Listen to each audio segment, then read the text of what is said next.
Let's speak about exteriors then. We've paid enough time to the Infidelity trilogy, unless you had a closing comment as to it. Well, let me just ask you. Let me just ask you though. So I wrote these three plays in basically 32 days. The first trilogy, 32 days minus 5 days off between the second and third play. So 27 days of writing, 9 days of writing per play. Now, looking at those three plays, I would say to anyone who would read that, and I would say this to any producer or actor, read those plays. You tell me any three plays that are connected in any way, or just any three plays written by any fucking playwright that match them. I can tell you in terms of just technically, in terms of the dialogue, in terms of the being able to write high comedy, in terms of really having an emotional wallop, developing deep and complex characters.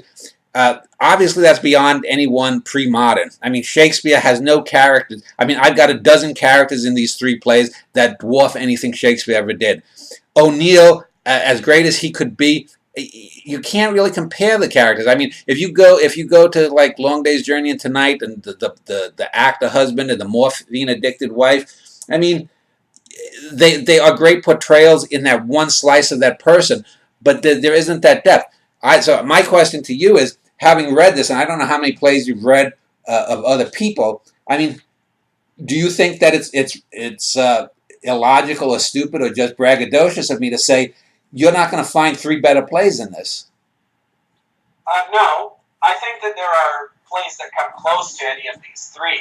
But I would say that there's probably not three other plays out there by any other playwright. Probably, even if you would come up with the three best plays of the 20th century, that it wouldn't match these three. Yeah, and because I say that only because when Jessica and I went out to lunch today, you know, I think she's a bit resentful that I could just sort of switch from doing the novel to the playwright. But I knew it was. I had a feeling it was the time. These three plays, and it was the Megan Morrow Valerie play, the first play that came to me.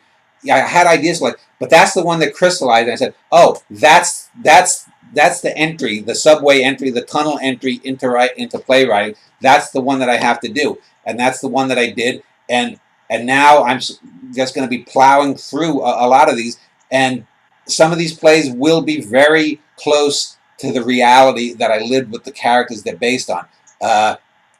Big Al's Gina and If God Were Alive are very close to the reality.